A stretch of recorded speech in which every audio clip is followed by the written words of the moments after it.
Continuamos con La Noche.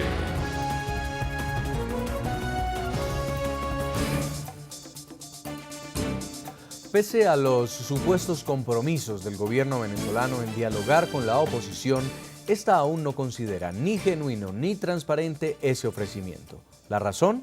El régimen de Nicolás Maduro no ha cesado la brutal represión contra manifestantes pacíficos, ni tampoco ha excarcelado a los presos políticos como Leopoldo López, a quien la justicia de Venezuela nuevamente le negó la libertad. Críticos a Miraflores consideran que UNASUR no es un interlocutor válido para solucionar la imperante crisis. Pese a la visita de la UNASUR esta semana a Venezuela, la oposición de ese país sigue sin tener garantías de un diálogo sincero por parte del gobierno nacional. Mire, el que quiere besar, busca la boca. Muestras de ellos saltan a la vista. Leopoldo López, dirigente del Partido Voluntad Popular, sigue preso en una cárcel militar. Este viernes, la Corte de Apelaciones de Caracas rechazó la petición de la defensa de excarcelar al carismático líder. Esto es una injusticia y la injusticia hay que llamarla por su nombre. Este es el Palacio de Injusticia. Por algo los jueces decidieron esto hoy y no ayer cuando estaba la UNASUR aquí. Minutos después de conocida la decisión, NTN 24 conversó en primicia con los padres de Leopoldo López. Es un gran dolor, una gran tristeza de verlo encarcelado injustamente. Pero por otro lado, un orgullo tan profundo que me llena de fuerza y de ganas de seguir en la lucha y de acompañarlo más que nunca. La liberación de todos los presos políticos y de los estudiantes encarcelados arbitrariamente es precisamente una de las condiciones de la Mesa de Unidad Democrática que el gobierno aún no cumple. Ante la ruptura aparentemente irreconciliable entre ambos bandos, los partidos de oposición plantearon a la UNASUR la necesidad de incluir la participación de un actor neutral, con la presencia de un tercero de buena fe. La solicitud tuvo respuesta desde Colombia. Y se creó un grupo de 3 países, 3 cancilleres, que van a dar los últimos retoques para que ese diálogo se dé. Colombia, Ecuador y Brasil serían las naciones facilitadoras. Sin embargo, opositores venezolanos insistieron en que un interlocutor válido deberá ser escogido por mutuo acuerdo y cuestionaron la idoneidad de esa terna por tener, según afirman, conflicto de intereses debido a los estrechos vínculos de sus gobiernos con el régimen venezolano. Defensores de derechos humanos que se reunieron con la comisión de UNASUR el pasado miércoles en Caracas pusieron en duda el papel de algunos cancilleres de los países que ayudarían a mediar en la crisis venezolana. El canciller de Brasil realmente no podría decir que fue incluso, diría, hasta burlesco en cuanto a su opinión. Es por eso que la Comisión de Cancilleres de UNASUR parece no conseguir la confianza y credibilidad de quienes salen a las calles para manifestar su rechazo a los abusos del gobierno venezolano.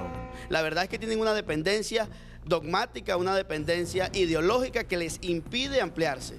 Hasta tanto el régimen de Nicolás Maduro no frene las violaciones a los derechos humanos, parece poco probable que la oposición se preste a participar en conversaciones que no considera genuinas, aun si estas tienen el respaldo de la Unión de Naciones Suramericanas. Tienen una información directa para poder constatar lo que ha sido la violación masiva y sistemática a los derechos humanos en Venezuela.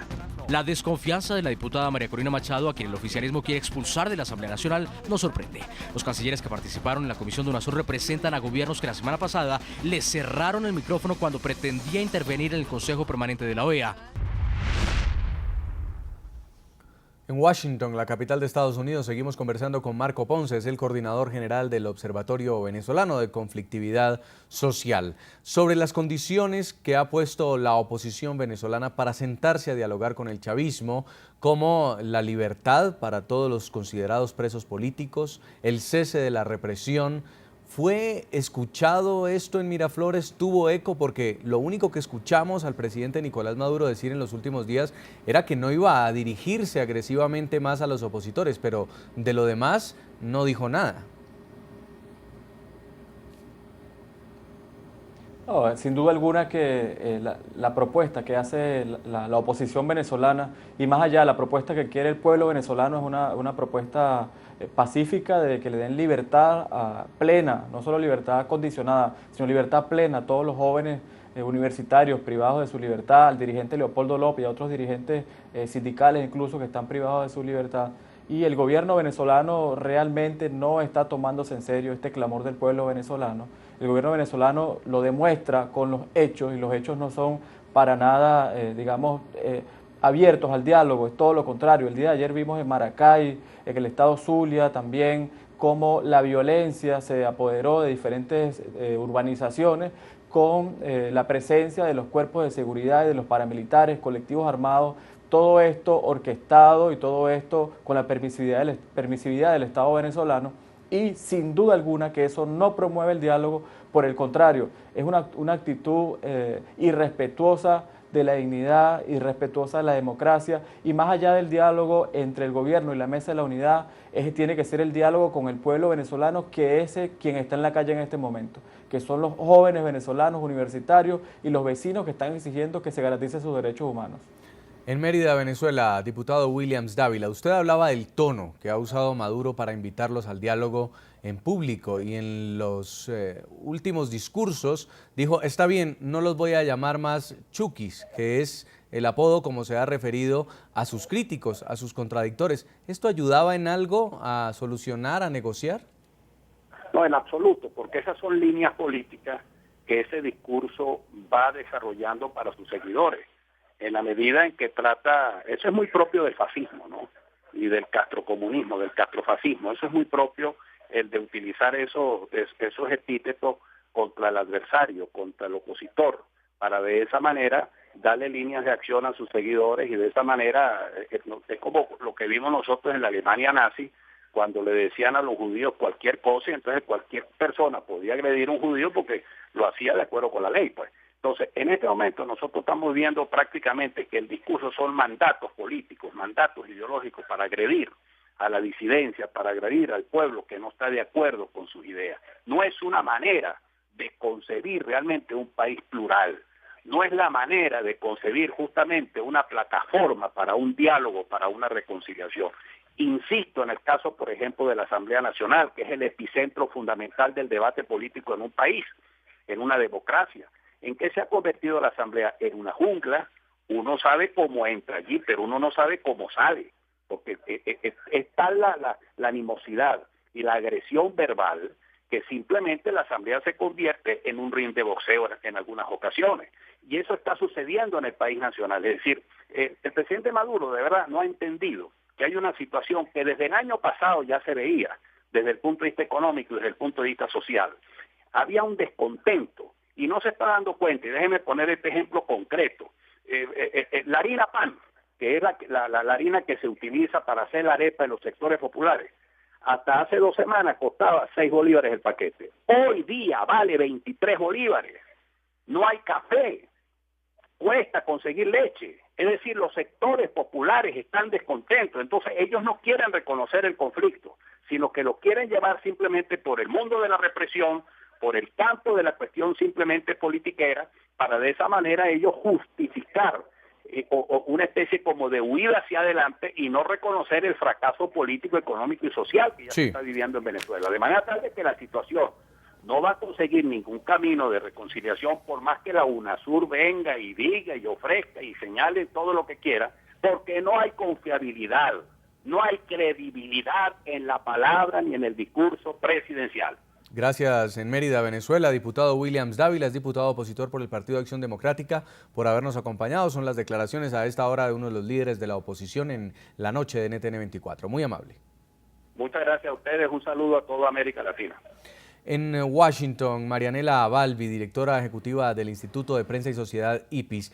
¿Quién entonces puede ser un actor neutral, un mediador neutral en medio de un eventual diálogo entre la oposición y el chavismo?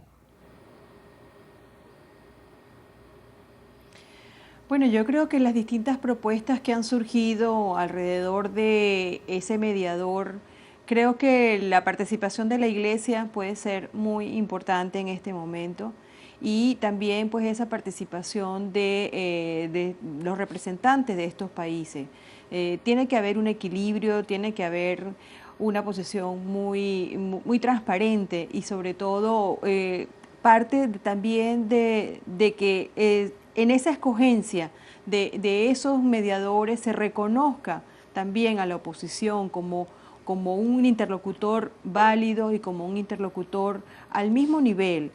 Creo que siempre hemos visto en todo esto, y eso es parte del problema de lo que está surgiendo en Venezuela, un absoluto desequilibrio y un desnivel entre un poder estatal absolutamente gigante y una oposición que ellos han, digamos, desconocido hasta ahora. Yo creo que un diálogo y un mediador tiene que partir de un convencimiento y de una aceptación y un respeto de que hay dos partes, hay dos posiciones en Venezuela absolutamente válidas y con un peso político igualitario. Es una relación de igual a igual. Yo creo que los resultados electorales, más allá de lo que dice el chavismo de que ha ganado 18 de las 19 elecciones, también hay que ver los números de esos resultados, y yo creo que en este momento las encuestas están ya muy claras definiendo que el país verdaderamente tiene dos partes, pero de igual a igual, que tienen que comenzar a tratarse de igual a igual. Creo que parte del problema de que no se pueda avanzar en un discurso de paz, en un discurso de negociación, es que hay una desigualdad absoluta y hay una soberbia de parte del gobierno al desconocer a esa otra parte de la población. A propósito del diálogo que promueve UNASUR como salida a la crisis en Venezuela, le preguntamos a los televidentes, ¿creen ustedes posible que el régimen chavista y la oposición accedan a conversar? Los invitamos a que nos respondan a través de las cuentas de Twitter del equipo periodístico del programa La Noche, y esto es lo que ya nos han escrito algunos televidentes. Luis Rincón dice, difícilmente, porque ambos quieren el poder. También opina Rafael Villalobos, dice, sería lo mejor, pero dudo mucho que la oposición salga favorecida en ese diálogo. Y también Julio Ramírez dice, mientras gobierno no admita su culpa y se comprometa a liberar los presos políticos, no.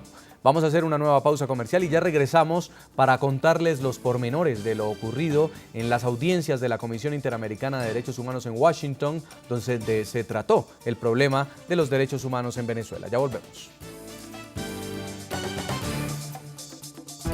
Ya regresamos con La Noche.